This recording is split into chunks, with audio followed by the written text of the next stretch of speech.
if my high school talent show performance was in this digital age, I would be... You'd be like the Star Wars kid. That's what I was going to say. Yeah.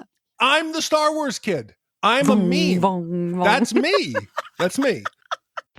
Remember when we first met John McClane? Argyle picked him up from the plane and took him down the Nakatomi Tower at the Christmas party. And the terrorists were overzealous, but it was sweet when they killed Ellis. And with a little help from Alan, John McClane kicked out. Welcome back to Shat the Movies, the podcast where we answer the question, were the movies we love and growing up really that good? Have you ever caught yourself thinking, why don't they make movies like they used to?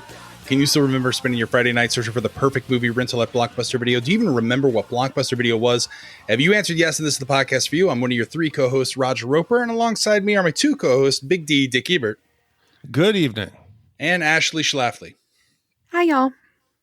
Each week, we take a look back in time to decide if our favorite films still hold up. Each week, the audience selects from 6 movie choices that we then break out our race car VHS tape rewinder and watch the movie that tallied the highest number of votes at the end of the podcast. 3 of us will provide you, the audience, with the number of wipes each movie would take to get off your respective butts. So thank you so much for listening. If you have not already, hit that subscribe button and share with a friend. It's how we help the podcast grow. You can also check out our sister podcast, Shat on TV, where we review television series such as Westworld, Taboo, American Gods, Game of Thrones, True Detective, Watchmen, and soon to be Lovecraft Country.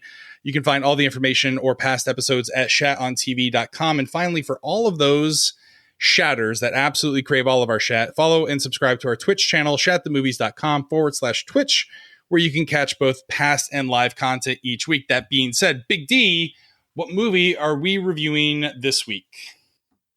So tonight we have a genre that we really haven't delved into, I think, as much as the 90s deserves. I mean, the 90s brought us Reese Witherspoon, Freddie Prinze Jr., Ryan Phillippe, Jason Biggs, Sarah Michelle Gellar, Alicia Silverstone. The high school teenage angst was everywhere. Right. And this movie fits right into it. It is adored from everything we've read. There's excitement around it. And it is the 1995 Alicia Silverstone high school classic, Clueless. Yeah, we had to, Big D wouldn't let me record without a female voice. So Ashley, thank you so much for joining again. We just did Wayne's World, and we talked about how much of a time capsule that was.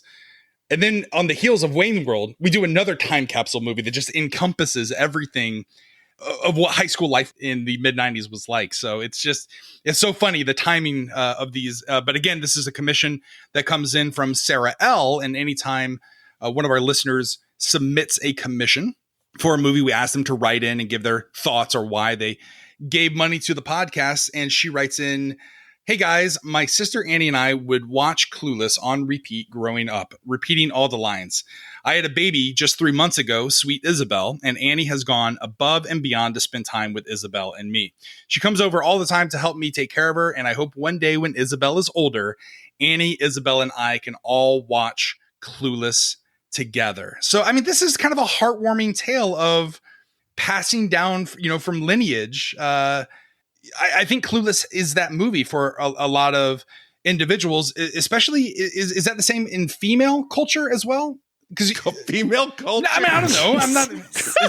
What's the right word for it? Point 1, where Roger needed a female voice on this podcast. Moment Listen. You're here as the female expert, so I mean, is it that kind of movie for you as well? Like, are you going to watch this with your daughter one day? Well, sure, but I mean, I'll also watch it with my son because I think it's a really funny movie. I mean, Tom loves this movie as much as I do. He's not on this episode, but this is one of Jane's favorite movies.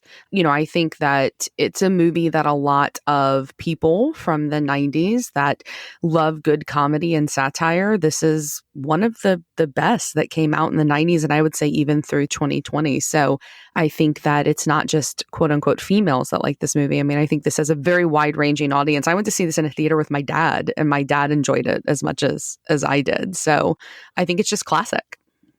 Well, Clueless is a 1995 American coming-of-age teen comedy film written and directed by Amy Heckerling. It stars Alicia Silverstone, Stacey Dash, Paul Rudd, Dan Hedaya, and Brittany Murphy. It is loosely based on Jane Austen's 1815 novel Emma, with a modern-day setting of Beverly Hills. The plot centers on Cher Horowitz, a beautiful, clever, and rich high school student who befriends a new student named Ty Frazier and decides to give her a makeover.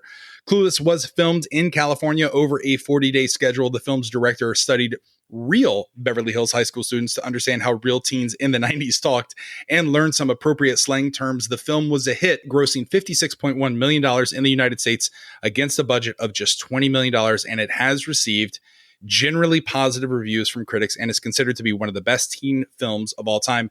Clueless has developed, of course, a cult following and as a continuing legacy. The film was followed by a spin-off television sitcom, a series of books, and Paramount Studios has announced that they are producing a remake. Before we dive into the film and break it down for you and give you our thoughts of the film, we always ask a question: where were you? What are your memories of this movie? We'll start with you, Ash.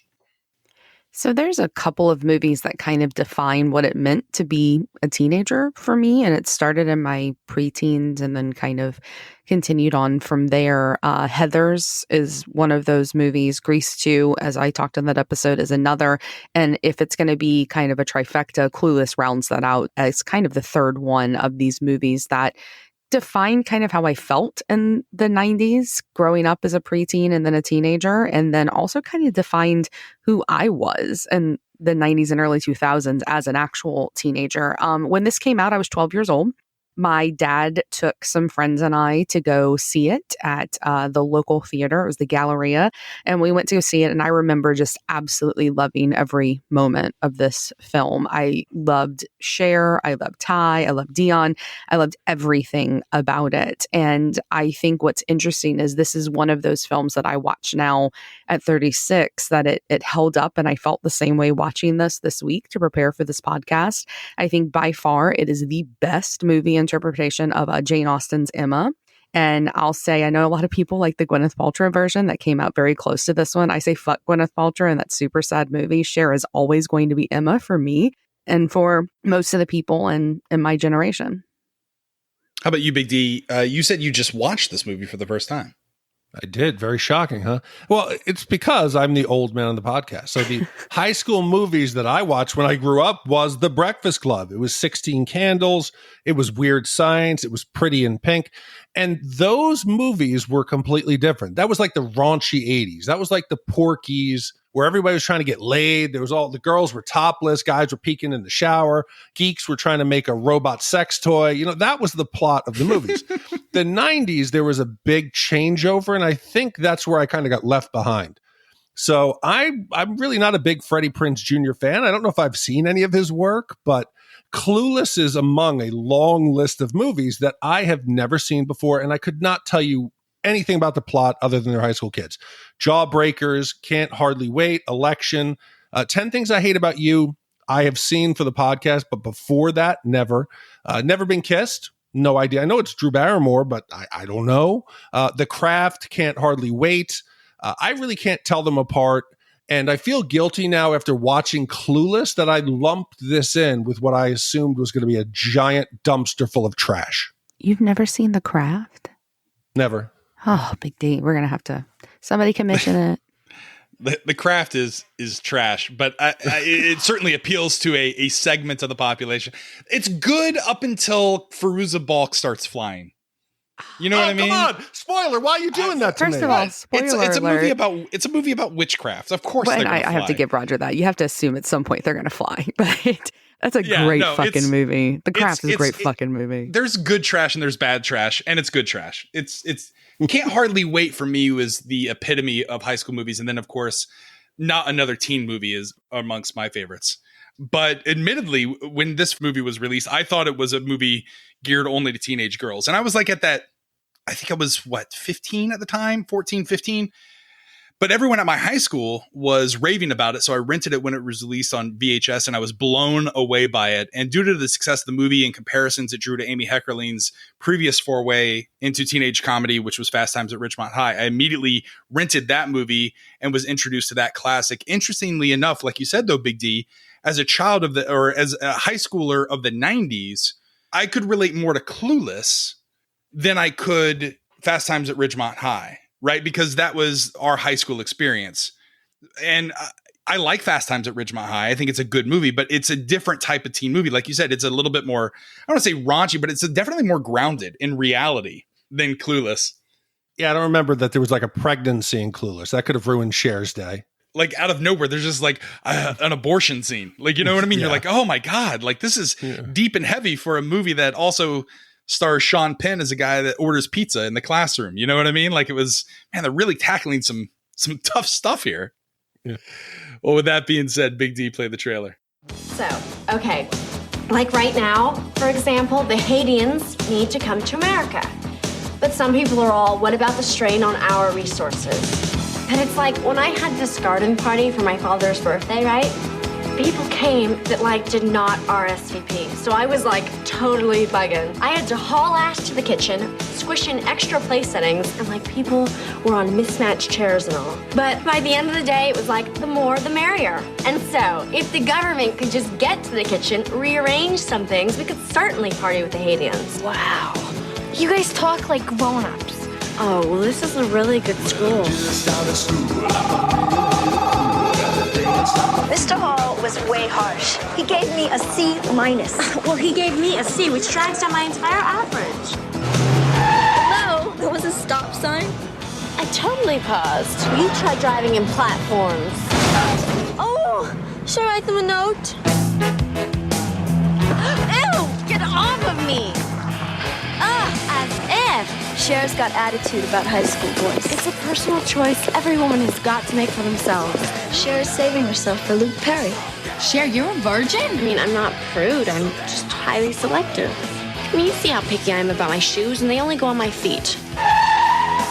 Nice stems. Thanks. What the hell is that? A dress. Says who? Calvin Klein. What are you doing? Yo, you getting on the freeway! Get on the freeway!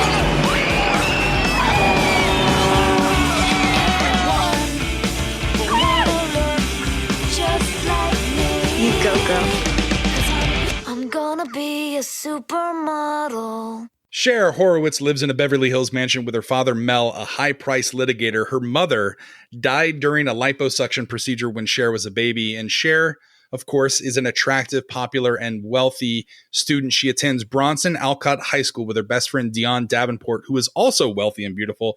Josh, Cher's socially conscious ex-stepbrother, visits her during a break from college. They spar continually, but playfully. She mocks his idealism while he teases her for being selfish, vain, and superficial, saying that her only direction in life is towards the mall. So this movie is a movie about Cher. I mean, if Cher didn't work in this movie would not have worked. And I think a lot of 90s teen movies, including a lot of the ones that you just listed, Big D, a lot of times the actors don't look like teenagers, and Alicia Silverstone very much, I think, looks 16 years old in this movie. She looks like a young girl, and she's so beautiful, and I love that she is Jane Austen's Emma, yet she's consummately 90s. She's a strong female character. I think the way that she played her and the way she's written, it's a character that plays well for both men and women. And what I think is really interesting about Alicia Silverstone, she was really unknown before this movie. And so a lot of starlets of the time, like up and coming stars, Sarah Michelle Gellar, she was offered this role but couldn't take it because of her filming on All My Children. A lot of eventual teen celebrities also auditioned, but Alicia Silverstone actually got this role thanks to her performances in the Aerosmith videos, particularly her performance in Crying. And I think the character they've crafted here, if you go on to watch any of these female-driven, like from a female viewpoint movies that came afterwards, Cat and 10 Things I Hate About You, Elle Woods and Legally Blonde, the list goes on and on. There's a little bit of Cher Horowitz in every single one of those characters. See, but I don't, starting out in the movie, okay, I expected this to be another one of like the high school movies I just lumped this in with. So I'm trying to think, what am I supposed to make of Cher? I originally thought she's going to be this vapid, first world problems, daddy making $500, her maid driving her expensive cars, and it's not. She's not stupid. She's very intelligent. The way she conveys her intelligence isn't traditional, but she really, even later on, don't spoil it, she makes a reference about refugees that is fairly accurate. And so, you know what it is? It's not a lack of intelligence, but I don't know if I'm supposed to laugh at Cher. are we supposed to laugh with her? Because there's some stuff about her that I don't know. Is it comedy? Is it just a commentary on the Los Angeles high school schoolgirls? Because Cher's got an eating disorder. She says multiple times, I feel like a heifer. I ate 2 bowls of Special K, 3 pieces of turkey bacon, a handful of popcorn, 5 peanut butter M&Ms. And I'm like, oh, 3 pieces of licorice? And the gym teacher then tries to get her to do some exercise. And he says, I don't think the aerobic effect of this will even burn a stick of gum. Does she have a serious eating disorder? Okay, so as someone that was hospitalized at Cher's age for an eating disorder, she would never be eating that much food if she actually had an eating disorder. It's a satire of the way that girls are taught to feel about their bodies. Girls are told that if you eat too much, you're fat. Girls growing up, especially when they're going through puberty, most girls think that they're fat, whether they are or they aren't. And so I think very much you're supposed to laugh alongside her. You're supposed to laugh at the satire that she is and kind of not be taken too seriously. And the fact that she says things like it being hardly aerobically effective is those clever moments of like, wow, this girl, she talks like a Valley girl, but she's got the brains of somebody that, is not. And I think it's very funny. And I think part of that is why her character and that satire works so well, because it is so charming. But I have a question. From what I understand, this movie is viewed as a female empowerment. The main characters are female, they're strong, they're independent, but the movie falls back on some things that I think are double standards and undercut that message. For her to be a strong, empowered woman, I don't think it's funny that she's using her gender as a weakness. She's manipulating the teachers to try to give her grades she didn't earn. When she gets a grade that she thinks isn't fair, she says, oh, an evil male broke my heart, therefore I couldn't perform. Poor Miss Stroger, she responds sympathetically, calling men horrible and saying they're all like that. And when she tells Mr. Hall that I'm riding the crimson wave and that's why I've been getting so many tardies lately, she's manipulating the fact that she's a woman, pretending to be fragile, and that this isn't an empowering female message. This is her manipulating it and portraying herself as weak. So I totally disagree. First, I don't want to get TMI here, but most girls are late multiple times in high school because of their periods, because they've just started getting their periods. So that totally could be legit. But the other thing that I think is fine with this is I think what this movie plays with, they do such a good job, and we'll talk about it later on, about showing what female characters, what women go through, like Elton and his gross advances. And they show what happens when you're a beautiful, what men sees kind of like a plaything, like something for them to own.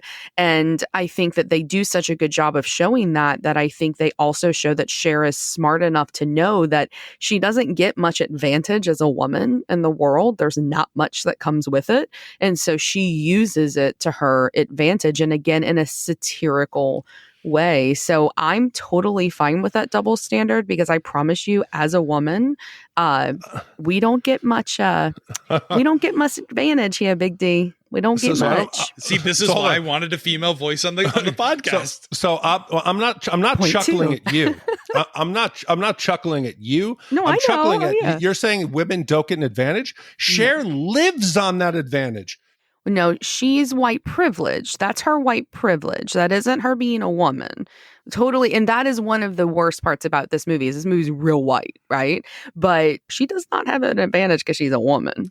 Do you think it's white privilege, or do you think it's socioeconomic privilege? And that's what the movie is satiring. I think the movie's satire and socioeconomic privilege, because I don't think it was woke enough to realize. I mean, it was a movie made in 95, right? Like the things we talk about today weren't talked about then. But I think if we look at it now with a 2020 lens, I think it's both socioeconomic privilege and her. She has immense white privilege. See, but I disagree, because her father even reinforces this further. When he said, how did you get your grades changed? He said, I'd be almost as proud of you if you earned these grades than you did about manipulating someone to get them changed.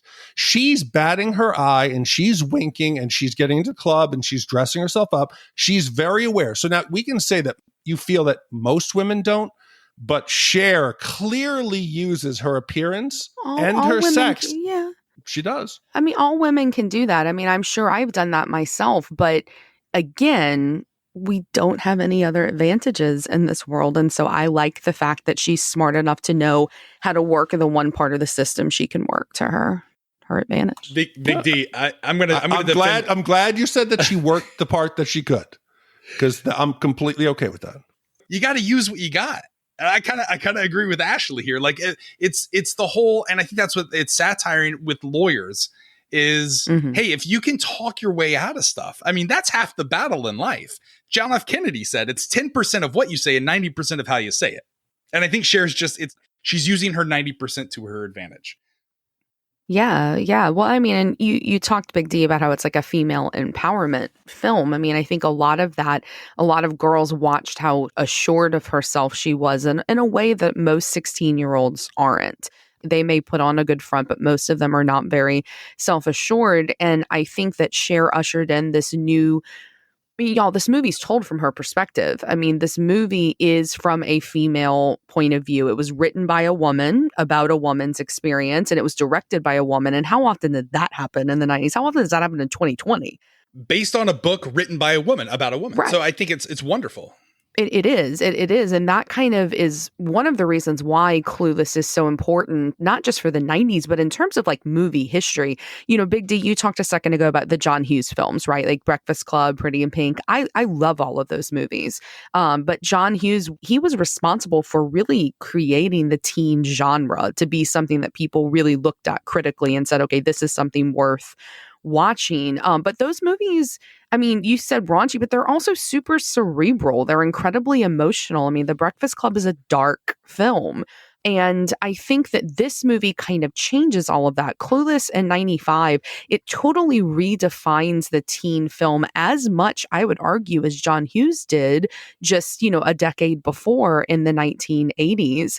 And this type of teen film that would continue, that we're still getting today with movies like I Love Simon, movies like To All the Boys I Loved Before. It's classic, it's fun, it's smart, yet kind of ditzy. It's incredibly self-aware. And we would not have the teen films that have followed if we had not had Clueless.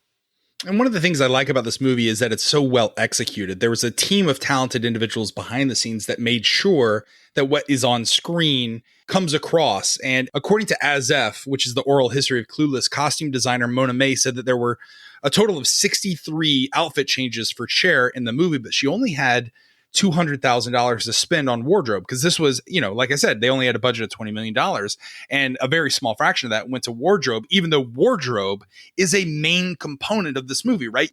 As they're walking through school, you see all the different fashion trends and you're immediately transported back to the 90s. And a lot of what we remember is the outfits.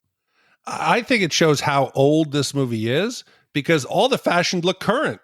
Yeah. They looked like any of them you would still wear today, and you'd be like, oh shit, I look sharp. So that tells you how much time they've gone out of fashion, and now they're all right back in. Well, Cher plays matchmaker for two hard grading teachers at her school in order to make them relax their grading standards so she can renegotiate a bad grade on a report card. After Cher sees their newfound happiness, she realizes that she enjoys doing good deeds. And Cher then decides to give back to the community by adopting a tragically unhip new girl at school, Ty Frazier. Cher and Dion give Ty a makeover, which gives Ty confidence and a sense of style. See, y'all, every time I watch this movie, I get so sad when Ty comes in. Oh, yeah. Brittany Murphy, she was so lovely. She's adorable in this. Ty is such a precious character, and she is only precious and likable because of Brittany Murphy. You can't help but just smile when Brittany Murphy's on screen, and every time I see it, I just think, what a fucking waste.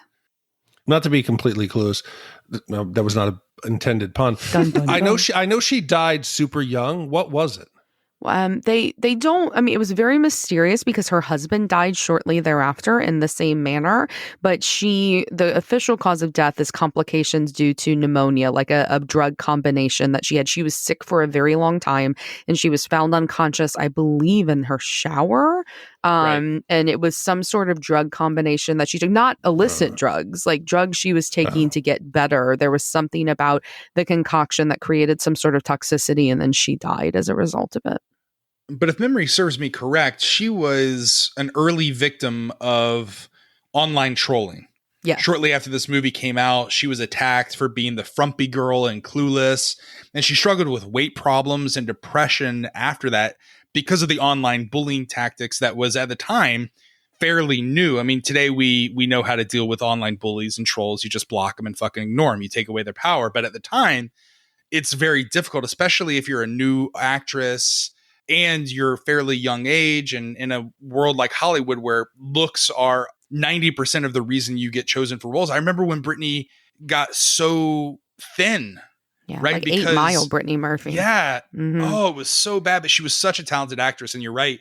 But yeah, I mean, we also have just different body standards today. I mean, we're becoming much more inclusive, with what we believe is beautiful and just beauty standards in general. I mean, the 90s were not kind for that. They just weren't.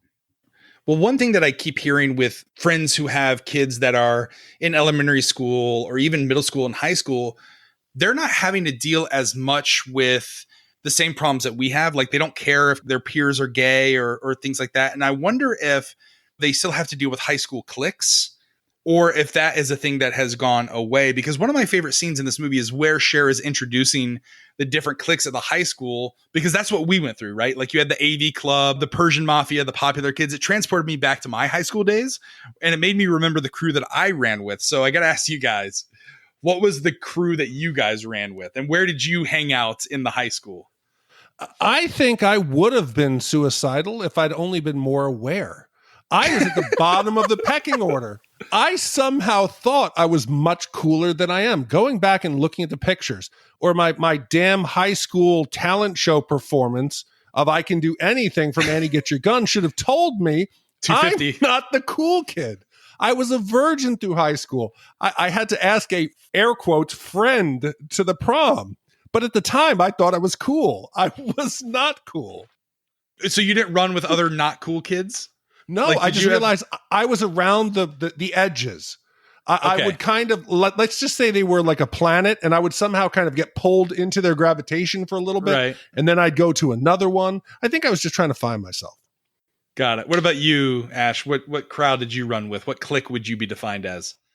So I had a little bit of social currency because I danced. And so I didn't just dance with our company. I also danced on our school's dance team. And I was, I don't mean to make a humble brag, but like I was one of the best from like the time I joined as a freshman. And so that gave me a little bit of like social currency. Because like, I mean, that team, and we competed on Fox Sports and ESPN. I mean, we won multiple national championships, right? Like, so we brought a lot of like press to the school. And so there was a little bit of social currency that came with that.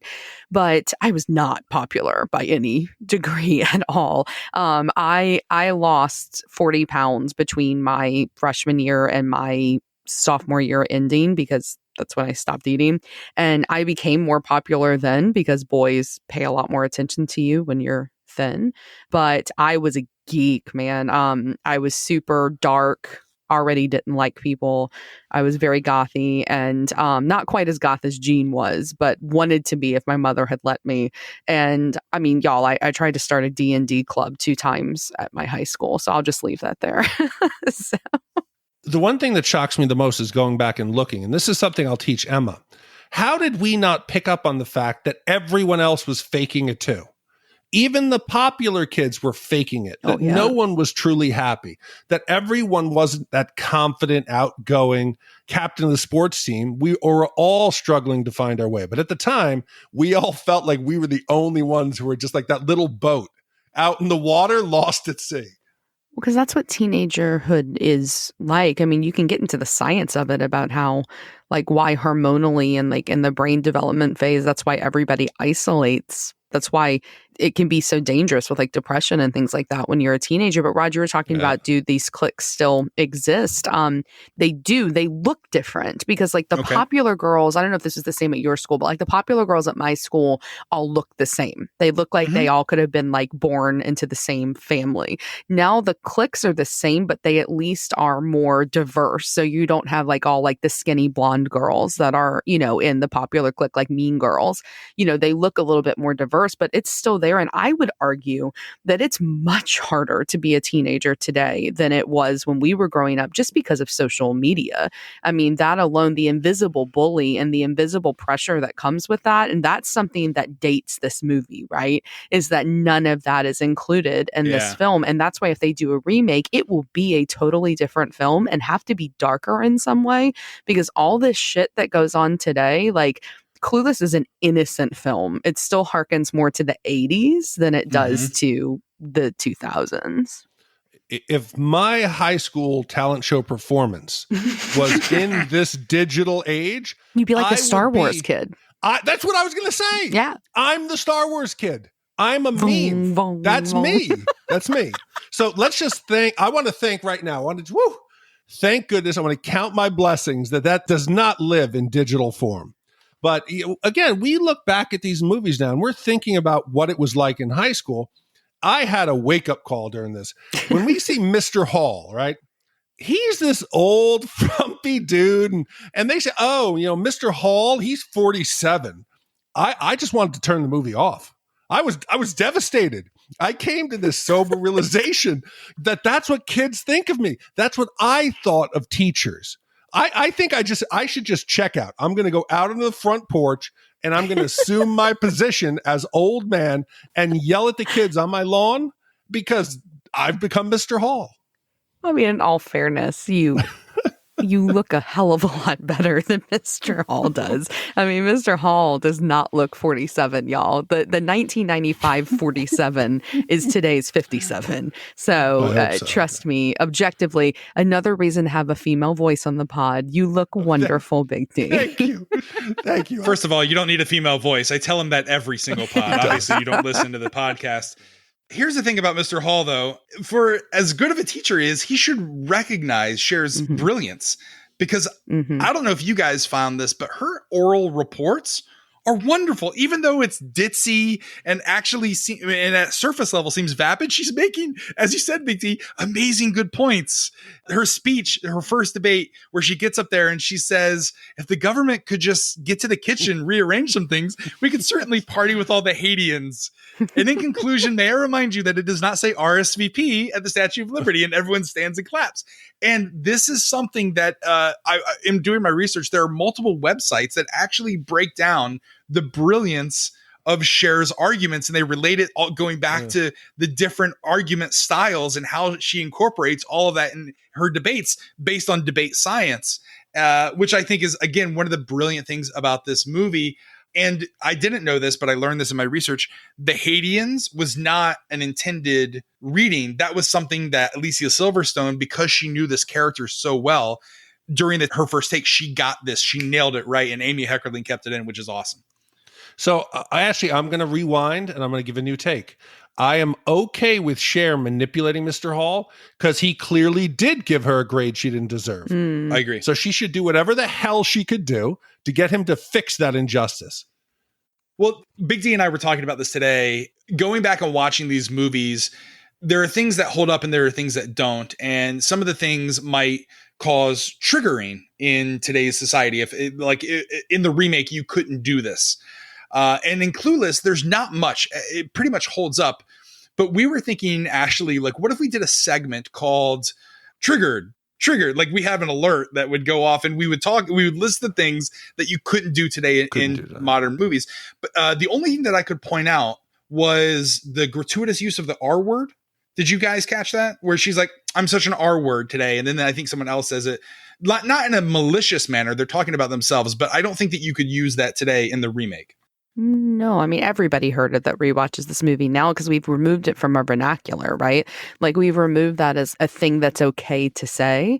So there's this really great blog that's called Is This Problematic? And so what they do is they look at movies from the 90s and 80s and even the early 2000s, and they go, all right, upon rewatch, is this a problematic film? Are these things in it problematic? And I read the one about Clueless, and this is one of the only things they pick up on as well as being problematic, because so much other stuff in it can be explained away by satire, which I think gets into some complicated things, which we can talk about in a second. But for a movie that's made in 1995, the fact that in the script itself, like the words that are spoken, the fact that there's not more offensive things said other than the 2 R words that are used, I think is pretty fucking impressive. Yeah, and I think Roger and I talked about this in Wayne's World. People get mad at us when they say, hey, this is a movie from the 90s. Don't put your own... I understand. We're looking at these movies differently, but we can't watch it and say, does it stand up without addressing the things?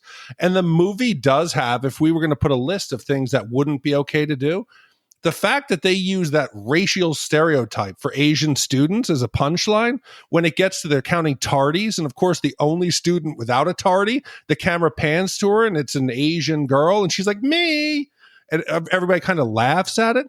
And the movie has a couple other ones that you wouldn't do today. You have Miss Stoger, the PE teacher. She is a stereotypical man-hating, and the way she dresses, she's butch. Then you have the Persian mafia group of all the Iranian boys wearing dark clothes and sunglasses. And Cher says, oh, they're just looking busy on their phone. She says, you can't hang out with them unless you own a BMW. She's generalizing all of these Iranian kids. And Lucy's maid. Cher jokes and laughs thinking that she's from Mexico. She's from El Salvador. So I think in any other film that wasn't self-aware, these things are definitely offensive. But I would argue these things are not offensive in the way that they would be in a less self-aware film because they are mocking those stereotypes. It is self-aware enough to know, look at how racially insensitive Cher is. Look at how high schools assume, look at how teachers stereotype kids, because that's even like Mr. Hall, that's what he would assume the one kid in the class that wouldn't have the tardy, right? And I think that that's why I think we have to watch things differently when we go into them knowing they are a satire. And as far as the gym teacher, I think that's the most problematic one out of all of them. But I'll say, Glee did this just a couple of years ago. So that's something that unfortunately is still happening. But other than the gym teacher, I would say the other ones are not offensive upon rewatch because of the fact that it is a satire. I'd be curious. Roger, I'd be curious what you think about that because I see you nodding. No, I totally agree with you. I just think I just hate that there's a website called Is It Problematic and people spend time on this. But it's not nearly as bad as we talked about, Can't Hardly Wait, where one of the characters, it's Seth Green's character, right? Yeah. He's acting like a cultural appropriation. Because that movie's not self-aware in the way that this one is. That was said by the director and writer. This is a satire. Right. And I'll give you that because Josh does correct her. Mm-hmm. You needed that. I just wish Mr. Hall had also then given her credit. So I'll give you that. I think they do call it to the attention, and she does get that oopsie, she was wrong. So she gets it. Right. Well, Cher also tries to extinguish the attention between Ty and Travis Birkenstock, an amiable skateboarder slacker, and steer her towards Elton, a popular and wealthy student. Elton rejects Ty and fails to seduce Cher. A new handsome student at their school named Christian becomes Cher's new target boyfriend, and she invites him over to watch a movie at her place and tries to get closer to him, but he rejects her advances. Murray explains to Cher and Dion that Christian is gay, and despite the failure of this endeavor, Cher remains friends with Christian primarily due to her admiration of his taste in art and fashion. So I really try hard not to have a preconceived notion or Shat score or an idea of what a movie is until I've sat down and rewatched it or watched it for the first time.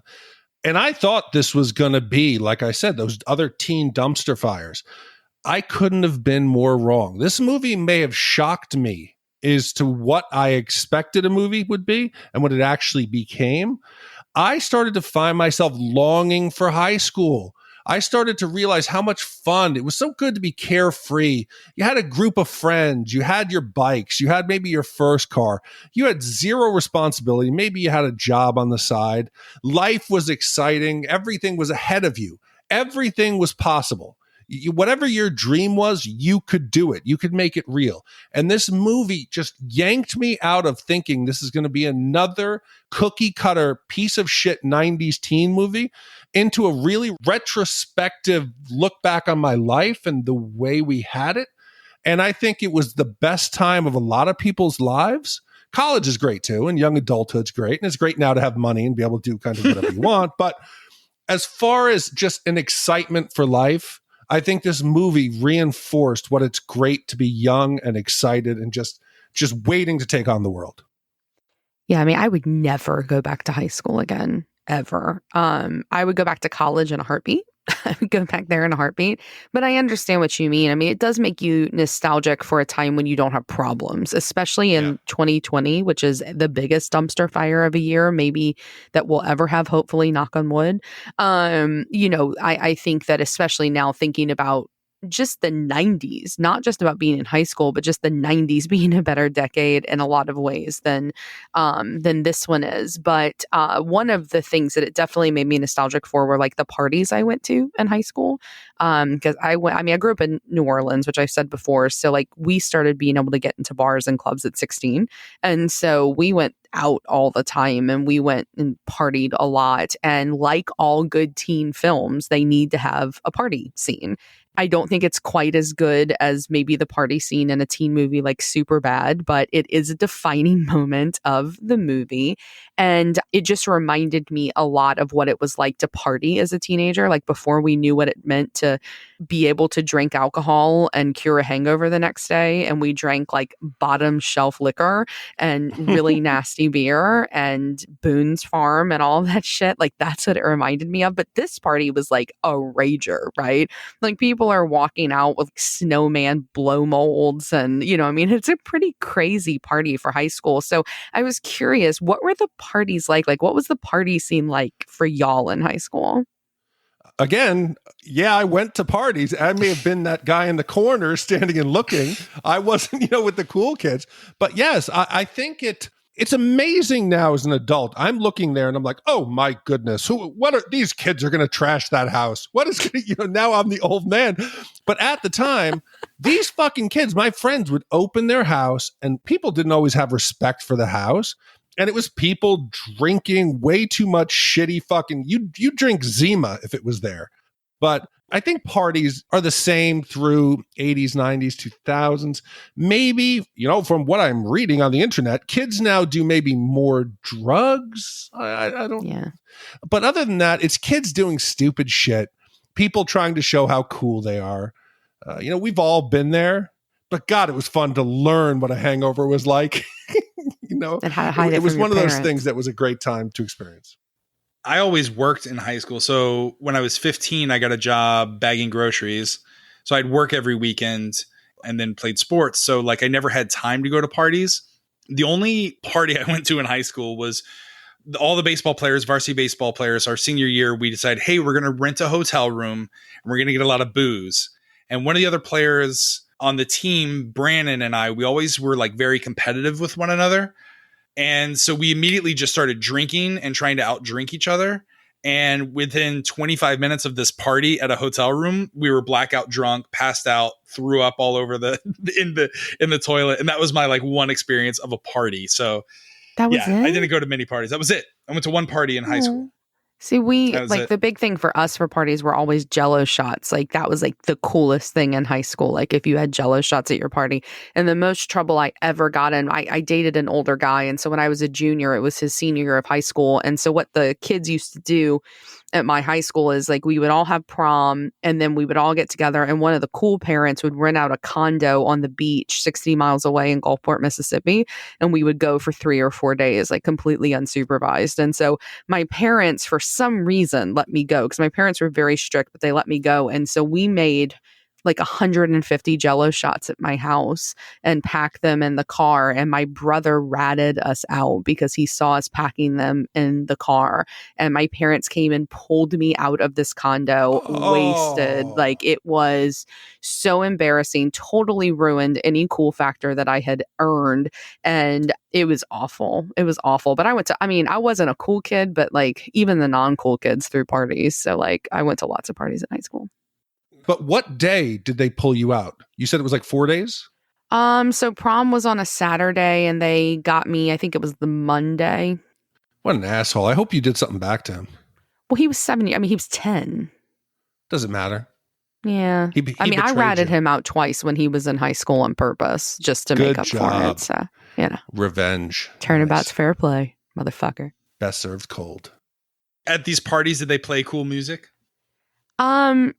Sure. I mean, we listened to great music when I was in high school, but I think that this party that we see here has much better music maybe than anything that I listened to, because overall this soundtrack, I was reminded how fucking good this soundtrack is, from beginning of the movie to the end. Fun fact, Karen Rachtman, she is the person who did probably every major soundtrack that you loved from this era. She put together Pulp Fiction soundtrack, Reservoir Dogs soundtrack, Boogie Nights soundtrack, and she also put this one together and did not disappoint. The director wanted her to capture the different personalities of the characters and different songs. So if you listen to the soundtrack, it's a little bit frenetic because it doesn't all have the same tonality to it, but that's on purpose. But you get Mullet Head by Beastie Boys, you get Fake Plastic Trees by Radiohead, you get Kids in America by the Muffs, and of course the most iconic Rolling with the Homies, which is actually Rolling with My Homies, by Coolio, which is at the Val Party. So I think the soundtrack really has held up as well as the movie itself did. Well, the one thing that I do like about this movie, and I don't remember it happening in mid-90s films or in the 80s as well, was how they portrayed Christian. A lot of times I remember either they didn't portray queer characters at all, or they did them overtly stereotypical. And Christian, to me, was the first character that I remember in movies was cool, and no one else around him cared about the fact that he was gay. And looking back at it now, I wonder if that was a situation where growing up in the South in Florida versus in California, where maybe it was more accepted and it took a while for it to get over to the South. I don't know. But can you guys remember another movie that took a character like Christian and made him like seem really awesome and it wasn't a big deal? And I couldn't think of one. Yeah, I mean, I can totally agree with you that it was a big deal to have Christian's character in the movie because we weren't exposed to a lot of that in the 90s. Especially, again, like you said, where nobody could give two shits that he was gay or not. Like, that didn't matter. But I will disagree with you about the stereotypical thing. I think he's pretty fucking stereotypical. Oh, I mean, he wants to watch, Spartacus. I mean, the way he dresses, he loves to shop. I mean, he grooms really well. Like, I mean, I think that the joke there, the gag, is how naive Cher is and how little she knows about men and about the world. The fact that she doesn't recognize that he's gay, and that's where the punchline comes in with Murray being like, he's a friend of Dorothy. Like, he's like, are you fucking crazy? Like, he's gay. Like, and the fact that Cher and Dion don't know, that just drives home how naive they are. So I think he's very stereotypically gay, not in an offensive way. I don't think it's offensive the way that they present it, but I think that it was really cool to have, because he's a badass dude. I mean, I would have been friends with Christian. He's really cool. Yeah. But all day. I don't think that Murray's totally accepting. Let's not rewrite the movie. He says he's a disco dancing, Oscar Wilde reading, Streisand ticket holding friend of Dorothy. You know what I'm saying? And then Cher says, oh no, and he says, yes, he's gay. So I don't think Murray's woke. Murray's like, ha ha ha ha, it's funny. I don't think he cares about it though. I mean, he doesn't get rejected for it. And Christian's one of the most popular kids at the school still. Right. So, exactly. I mean, he's not ostracized for it. Yeah, he's mysterious. Yeah. Yeah. Well, matters take a turn for the worse when Ty's newfound popularity strains her relationship with Cher. Cher's frustration escalates when she fails her driving test and cannot change the result. When she returns home crushed, Ty confesses her feelings for Josh and wants Cher's help in pursuing him. Cher says Ty is not right for Josh and they quarrel. Their disagreement ends with Ty calling Cher a virgin who can't drive. And feeling totally clueless, Cher reflects on her priorities and her repeated failures to understand or appreciate the people in her life. So I have this distinct memory of sitting in the theater and watching this movie, and when Ty says to her, you're just a virgin who can't drive, I remember feeling that in every bone in my body, because I already had friends at the age of 12 that were fooling around with guys, and I'd made out with guys at 12, I think I had. I don't remember, but I think I had. But like, sex was like not something I was like even thinking about, but it's a big deal. Like, I remember so much peer pressure to have sex in high school. And I remember like at parties and at sleepovers for our dance group, like every time girls would go around and share their like losing their virginity story. And then when they would get to you and you had a choice. You either could lie, where everybody would fucking know you were lying because they knew if you'd had sex or not, if you had a boyfriend or not, or, you know, you could say that you were a virgin, which is almost fucking worse. And so do you guys remember that? Did y'all have that pressure to like lose it? I really wish that somebody had pressured me to lose my virginity. I couldn't give that shit away. I don't mean like a girl. I mean like your friends. Did they like make fun of you for not having sex? No, I think it was expected. I wasn't going to be having sex with anyone. It was expected that you weren't having sex? Like Yes. it just everyone knew? Everyone's like, fuck, he's a virgin. But you lost your virginity in high school, right? No, college, freshman year. You kidding me? No Oh, way. that's precious. I know. I wish. Yeah. I wish somebody had pressured me. What about you, Raj? Do you remember that pressure? No, I never had pressure. I always had girlfriends. I always dated and made out and stuff like that. There wasn't a pressure to have sex or anything like that. It was just something that happened naturally. I ran with a good group of friends who like that wasn't that big of a deal. Like we never, you know, dove into each other's lives or anything like that. Like it was just, hey, you know, everyone knows that I have a girlfriend and, you know, eventually it happens. Yeah, I mean, my friends didn't pressure me. It wasn't my friends. It was like the mean girls. It was the boys. Like that's where the pressure came from. I mean, it wasn't like my direct friends. Today, the impression I get is that kids now quantify and break down what is quote unquote sex into different acts. From what I understand, kids today will not count anal sex as sex. What are they, Mormons? Kids will be like, oh, no, I'm saving myself. Babe, but didn't you have anal sex with Bobby? Yeah, but, you know, that's still a virgin. Are you getting this data from Utah? What's happening? I mean, like oral sex isn't sex, but the anal sex, I guess, is. But I get the oral sex thing. I mean, that's not sex. Oh, I think oral sex is way more personal. You're putting that organ right in your face. I think that's much more personal. Yeah, but it's not inside. But you're not a woman. It's not inside your body. Like, it's very different. Oral sex? Yeah. I get all up in that. Well, most high school boys don't.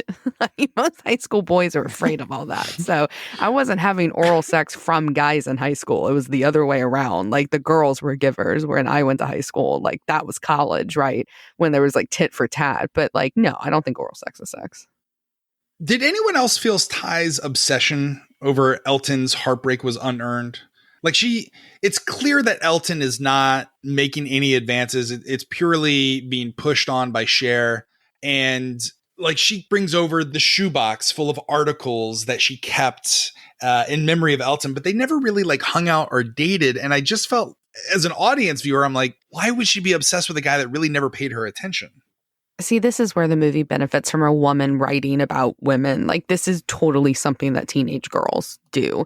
Your friends tell you so-and-so likes you. They send notes. You talk about it. You build it up in your head. Like, it's something that teenage girls do. Every teenage girl had this huge crush or this huge obsession that was never real. It was real in their minds. I mean, I would argue that happened more to me like until like sophomore year, not as old as the girls are in Clueless, but I love that part of that movie because I didn't keep like a shoebox, but I definitely kept random shit from guys that had like no fucking interest in me that I thought did. So that really resonates, I think, with a lot of the women out there with the female experience in high school.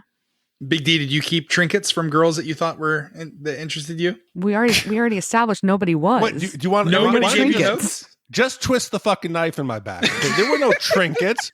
To me, a smile would have been a trinket. I'm surprised I didn't. Did you end obsess up over smiles? I'm surprised I didn't end up in a tree next to some girl's house like Marty McFly's father. I'm surprised. It's a miracle. God. Yeah. The scars are now becoming amazing. fresh. Let's change the subject. Well, let's talk about somebody who has some game, and that's fucking Josh, right? Like Josh as a character, that's the one character we really haven't talked a lot about so far. Paul Rudd in this movie, this young Paul Rudd, he is still so charming as Josh. I love his character. I love his acting. I think Paul Rudd is a vampire because if you look at Paul Rudd in Ant-Man or like in like Avengers Endgame and you look at him in Clueless, they don't look a whole lot different. He has not aged very much, but I think he's super precious in this movie. But we would be remiss to not talk about the big elephant in the room that this movie gets a little bit of, hassle for, which is the fact that Josh is Cher's stepbrother. So I was curious how you guys felt about it. If you thought it was creepy, if you thought it was forgivable. I personally don't think it's that big of a deal because they make clear that they're A, not related, and B, they didn't like grow up together. Their parents were not married for very long. I think it's fine, but I was curious what you guys thought about that. But hey, okay, I'm not going to pass judgment and say what's right or wrong here, right? Because whatever, they didn't grow up together, they led separate lives, but wouldn't they at least feel some social pressure, some shame to try to hide it? There's a part there where Josh is watching as Cher is going out with Christian, and she's wearing that tight white dress, and he says, "You gonna let her go out like that, Mel?" And Mel kind of looks at Josh like, dude, I know what you're doing. He kind of acknowledges that Josh has a little interest. I would think they would be hiding this, not making out on the stairs, spoiler alert, or kissing at a wedding. You're stepbrother and sister. I think the world but at large... But they're not stepbrother and sister anymore. And I think this is a very common thing in Hollywood, especially, again, part of the satire, the multiple marriages that these characters have. They're married, he talks about how his mother is on marriage 5, husband number 5. Like, I think that's part of the satire in here is that they just, I just think it's going to make Christmas really weird. That's all I'm saying. Yeah, because they also lived together when they were younger, and she's also 16 and he's in college. It's interesting because Fox passed on making this film because they wanted it to focus, unfortunately, more heavily on male characters. But then they also felt that the romance between Cher and her stepbrother was inappropriate. Amy Heckerling says that was so silly. Fox was going, well, how can you have sex with your stepbrother? And it's like, they're not related. Their parents were briefly married, and Cher's father is just still nice to Josh. That's not verboten, Well, after the film was picked up by Paramount, Heckerling says she told producer Scott Rudin about all the things she had taken out of the film to appease Fox, and he allowed her to put everything back into the script. So I thought that, Mel had acknowledged this relationship, and Mel is an interesting character. He's obviously a workaholic. He's a big time lawyer. He's making good money, but I think that Mel might be the best on-screen father that we've ever covered for Shat the Movies. He's got a great mantra about divorce. He says to Cher, come on, Cher, we divorce wives, not children. He's not going to cut any of his stepchildren out of his life, right? Cher gets a traffic ticket and he lays down the law. He sits and says to both of them, I have expectations of the direction you're going to take in your life. He is a positive role model. And most wealthy / successful fathers that we see in film, especially 80s and 90s, they're often portrayed as disinterested. They don't care about their children's lives. Instead, Mel, he thinks it's important to have a family dinner. How quaint is this? And he talks to Cher, hey, Cher, how was school today? He really cares. And he even throws some killer shade when Christian comes in later and he fucking struts in thinking that he is Frank Sinatra. Mel calls him out and says, hey, kid, just because Sammy Davis Jr. died doesn't mean there's an opening in a Rat Pack. And I got a 45 and a shovel. I doubt anybody's going to miss you. He is a great dad. Even though some people don't like him, I would love him to be my dad. Oh, I think he's got some of the best lines. Best lines, undeniably, especially to Christian, with, like you said, with the Rat Pack references. But the one thing that shocked me, and again, it's LA, and when I went to LA for the first time, I just saw how dangerous driving is. Could you imagine growing up and having to get on the 5 or the 405 or just driving in LA in general? Well, I want to ask you this, Ashley. Is the film reinforcing the stereotype that women can't drive? Because Cher and Dee, they're fucking dangerous. They are terrible drivers. They crash multiple times. They swerve all over the road, and they're not even texting. I mean, we're laughing at it because it's funny because she's like, oopsie, sorry, the bike came out of nowhere, and she runs a stop sign. As an adult, this is terrifying. And I don't notice any of the men struggling to drive, but the two female characters seem to really shriek in terror as they get onto the on-ramp to the highway. Well, I mean, they don't show any of the men driving. The only people that drive Josh? Josh does. Well, Elton? yeah, Josh drives, but he's Elton? Well, and Elton, but both of them have their licenses. Also Christian. But Cher and Dion don't have their licenses, and I think that they're mocking what it's like to learn to drive, and I can relate to that. I was the worst teenage driver. My dad taught me how to drive, and I was so bad. He had to take me what we call down the road to this place. It's almost like to what we call the end of the world where the Gulf is, where it was a 4-lane highway because I was so bad. We would get into so many fights. I mean, I was a horrible teenage driver, and all of my friends were horrible teenage drivers. It took all of us multiple times to pass our driving test. So I think that's what they're mocking. But I do relate, Raj, to what you're talking about driving in LA. I mean, here in Houston, we have 6 major interstates. I mean, if you look at our GPS, it looks like spaghetti. And I'm terrified of the idea that our kids are going to learn how to drive in this city. Terrified. Well, Ashley, thank goodness technology has come to our advantage. 100%. Emma's getting one of those monitoring chips. Yeah, right. The ones that tell you how fast they're going, the braking. I want one of those, Progressive or whatever, those discounts, whatever. You plug it in, it tells you how they're driving. I don't care if I'm stalker dad. I want one of those for Tom, because Tom is a horrible driver. How many accidents have you been in, Ashley? None. How many has Tom been in? God, 7 or 8. I mean, he totaled 3 cars. He totaled 3 cars before he turned 18. Wow. Take that guy's license. That's too many cars. I would have cut him off at 2. When I was 8 months pregnant, he jumped a railroad track with my mother in the car because he was going too fast. When you go on family trips, do you demand to drive? Oh, he doesn't drive with our kids in the car. Okay. Very smart. Very smart. Very smart. Yeah. How many accidents have you been in, Big D? Oh, just 2 minor fender benders. Okay. I had a little Volkswagen Rabbit. I tapped the back of a car while I was going to Yankee Stadium. And then, it was the second one. I tapped a second guy also on the Verrazano Bridge. But this was my college girlfriend was with me, and I was distracted in traffic. Other than that, nothing. I've been in 1 accident. I drive like a grandpa now. Like I am anxious if anyone is more than 5 car lengths behind the next car in front of them. You couldn't drive here.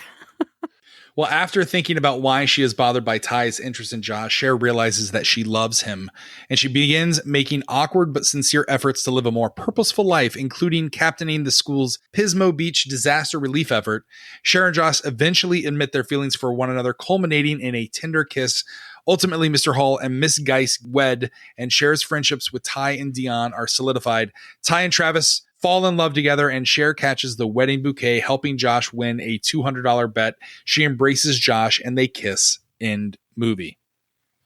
So even though the movie does a good job of bringing the story full cycle, I want to talk about how this movie closed in my therapy session of reliving high school to another closure and a final step that I took also and coming to another realization. When Travis decides to go clean, he gets rid of all of his drug paraphernalia. He's going to focus on skating, his true passion. It hit home again for me in college. I used to do a lot of drugs. Way, way, way too many hallucinogens. I loved mushrooms. I loved acid. I loved ecstasy. I'd mix them all together sometimes. So I understand how Travis feels and what he's going through. And like Travis, one day I remember a friend came to me and he said, "Hey man," he said, "what's going on? You're not the same anymore." And it was the first time I had that realization that I said, shit, I might have changed and I did not even notice it. That was the wake up call I needed. That was the last time, cold turkey, I just cut hallucinogens out totally. I still smoked a little bit of pot. I never bought it, but if it was around, but hardcore drugs, that was it. You weren't like a Lodi. You were like Cher. Like if it's at a party, you take one, but you're not gonna. It's rude if somebody cooks dinner, right? First of all, I never knew the term Lodi. Secondly, what were you doing? What did your friends say that you were doing that you were a different Big D? Like how had you changed? I don't think I was as expressive. I think I was I'd become more pensive. I'd become a little quieter. I'd become maybe a little stranger. I don't think I was as happy as I was before. But now looking back, I think the experience with drugs did something to me in possibly a positive way, because I feel like I was a little more creative after that, and I think that my brain definitely has been altered in some of the ways I think. But I wouldn't undo the past, because I think everything that you, not to be cheesy, but everything that you've done previously gets you to where you are today. And I'm pretty happy where I am today. Well, I didn't do drugs in high school. I just drank. Although my husband would argue that that is a drug, but it's a drug. But with that in mind, I also kind of had a full circle realization at the end of this movie. I found myself smiling in the same way that I did in the theater in 1995. I think the movie's incredibly charming, the way it closes out, from the really clever, like, as if I'm only 16 and this isn't Kentucky, like, that great last satirical little, dig there. I thought it was cute, and I truly enjoyed the way that it ended. A lot of this may just be because of how much I love Paul Rudd. I think a lot of the ending and you liking it or not, it hinges on whether or not you like Josh as a performance, because somebody else playing him could have ruined it if he was like, schmoozy or like too douchey or anything like that. But he was the perfect balance for that character. And I like the neat, I usually hate nice little bows on the end of movies, but it's a sweet, sappy teen film, and I like the nice little bow they put on it. Yeah, I agree. I long for the days of wistful endings like this, when the world wasn't such a hellhole like we're living in right now. And the only major existential crisis was the environment. And it wasn't even that bad. It was like, ooh, there was an oil spill, so we got to go clean up the beach, like that episode of Saved by the Bell. There's no way you could make this kind of movie. And it made me long for those type of endings. And even though there is some things problematic, like he's in college and he's hooking up with a 16-year-old stepsister, but still it's, somehow it works. It's LA. It's LA. Well, now's the time of the podcast where we break out our Shat meters and give you our wipe scores. If you've never listened to the podcast before, 0 wipes is a perfect movie. 5 wipes is a terrible movie. Ash, you're our guest here. We'll let you go first. How many wipes do you give Clueless? So, I think it's pretty clear that I enjoyed it based off of the things I've said throughout this review. I think that this movie is the ultimate teen film past John Hughes' 80s era. I think from 1990 on, this is the ultimate. This is the best that it ever was.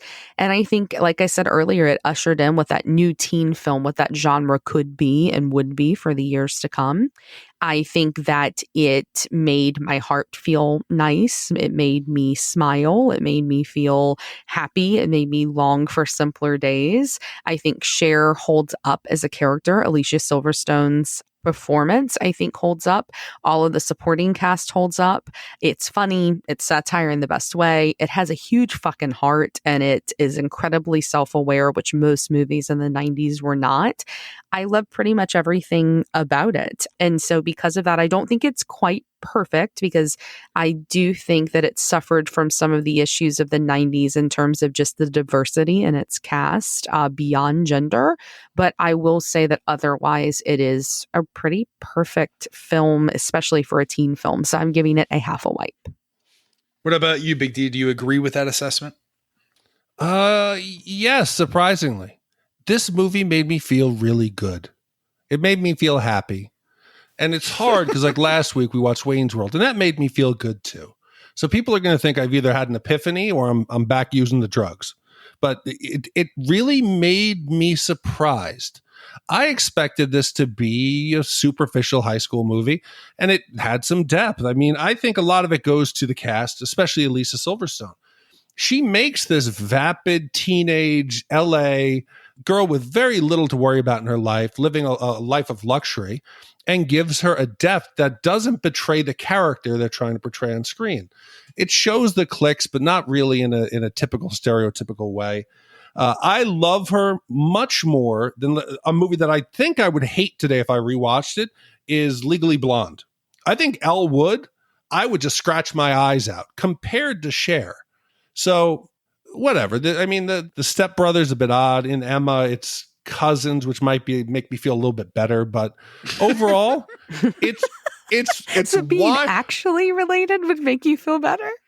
Distant cousins. Who knew? I think past first cousins, it's totally acceptable in my family. God, John. Possibly. Okay. You know, Possibly. if you don't have the same last name, your second cousin. We didn't grow up Josh together. don't, so Yeah, sure. We but didn't grow up again. together. Who again? Who am I to judge?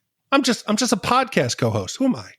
But you know what? Well, you have to judge this movie because of this podcast. Yes, but it made me feel happy. It made me feel really a joy thinking about my life, where it had been, where it is now. So for that, I think, like you said, Ashley, I got to agree with you. As much as I love The Breakfast Club and the 80s stuff, this is a perfect 90s teen movie that has a message. The acting's great. I'm shocked. And I think I got to give it a 1. I would probably give it less if this was my typical genre. But as a teen movie, it did what it went out to achieve. Great soundtrack, great performances, good message, characters that you really, even though they're flawed, they're endearing. It's a one-white movie. I agree with both of you. I tried to find a word for this movie, and the best I could come up with was cute. Right? It's just a cute movie. It's definitely a time capsule. Alicia Silverstone makes this movie. Her performance of Cher is phenomenal. And considering Heckerling's previous teenage comedies, I like this one better. But overall, for what it is, it's a great comedy. It's not perfect, but it's pretty good, especially as a satire, especially with what they did with the material and the way that it inspired other teenage movies at the time. And you could almost look at Legally Blonde as Cher going to college. You know what I mean? So that being said, I agree with you, Big D. It's a one white movie for me as well. So if we were to add up 1, 1, and 0.5, then divide by 3, that gives you our overall Shat score, which is what, Big D? That comes out to a 0.83 wipes. Wow. And that's a really good score for this movie. And when I look at where it falls within the rankings, I think it's in a perfect place. It falls in the 18 spot between Ferris Bueller's Day Off and Groundhog's Day. I think it's in that area. It's not in the top 10, but it's much higher than I ever expected it to be. Well, that concludes our review of Clueless. If you have any thoughts on our Shat scores, if you agree or you disagree, be sure to write in. Our email address is hosts@shatthemovies.com, or you can call in 914-719-SHAT, 914-719-SHAT. Be sure to leave Dropbox in the email or in the title of your voicemail. That being said, Big D, what movie are we doing next week? So, Roger, next week we've got one of those movies that's been a long time coming. It was commissioned by Riley from Canada, and it is so special that I think I need to take a different approach at the way that I describe this movie. Turmoil has engulfed the Galactic Republic. The taxation of trade routes to the outlying star systems is in dispute. Hoping to resolve the matter with the blockade of deadly battleships, the greedy Trade Federation has stopped all shipments to the small planet of Naboo. While the Congress of the Republic endlessly debates this alarming chain of events, the Supreme Chancellor has secretly dispatched 2 Jedi Knights, the guardians of peace and justice in the galaxy, to settle the conflict. And this came out in 1991. It was directed by George Lucas. Ooh, 99. It made over $1.2 billion at the box office. And it has probably the best lightsaber battle in any Star Wars to the Duel of Fates. It is, without a doubt, a must-do movie for us, and I'm excited. That, I wonder, did that take you, like you were so excited, the expression on your face when that music, like you couldn't wait to play that. It was hard for me not to play it before we recorded, so you guys, I had to get that surprise. Goodbye, YouTube monetization. All right, well, be sure to look out for that one if you don't already know what that movie is. That concludes this week's episode of Shat the Movies. Be sure to follow us on social media. And again, thank you, Sarah L., for commissioning this. I hope that you get to listen to this with your daughter and your sister. Our Facebook, Twitter, and Snapchat and Instagram handle is Shat the Movies. You can email us once again, hosts@shatthemovies.com. You can support the podcast by shopping our Amazon affiliate link, completing a free anonymous survey so we can sell it to advertisers, or you can buy our merchandise and commission your very own movie, all by researching on our website, shatthemovies.com. You can also check out our sister podcast, Shat on TV, where we review television series such as Westworld, Taboo, American Gods, Game of Thrones, True Detective, Watchmen, and soon to be Lovecraft Country, right, Ashley? Yeah, I'm super excited. Jean and I dropped the bomb on Shappy Hour last Friday that the next television series that we will be covering over at Shat on TV is Lovecraft Country. HBO is taking on the book Lovecraft Country. They're turning it into a series. It is executive produced by many wonderful people, but specifically Jordan Peele, if you're familiar with his work on Get Out and Us. So it is delving into the sci-fi horror genre. I know we've done sci-fi with Westworld, but this is a totally different type of sci-fi. This is much more in the horror realm. So we're excited about taking on a new genre. It will be myself, Jean Lyons, and the King Bee will be working together on that. We're hoping to put out a preview episode really soon. So make sure to check that out. Follow us, subscribe, and we will start dropping weekly episodes and weekly Instacast on Twitch starting in August when the show premieres. Once again, be sure to check out all the information at Shat on TV for that, where fine podcasts can be found, including iTunes, Google Play, Stitcher, and YouTube. Be sure to subscribe, and if you stop by iTunes, be sure to leave a 5-star review. That does help the podcast grow. On behalf of my co-host, Big D Dick Eber, and our guest, Ashley Schlafly, I'm Roger Roper. Be sure to join us next week for the following movie review. Thank you so much for listening. Take care. Good night. Good luck, and wear your masks. Stay the fuck at home. And get ready for... Yes. Yes. Whoa, whoa, whoa.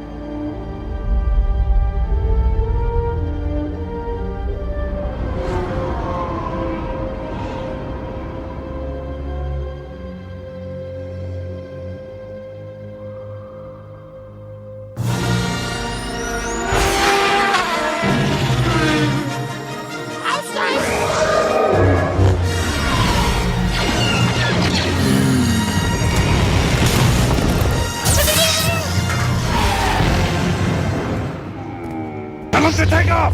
Will I ever see you again? What does your heart tell you? Are you sure about this? Trusting our fate to a boy we hardly know? Anakin Skywalker, meet Obi-Wan Kenobi. I sense much fear in you. The boy is dangerous. They all sense it. Why can't you? Fear is the path to the dark side. Fear leads to anger. Anger leads to hate. Hate leads to suffering.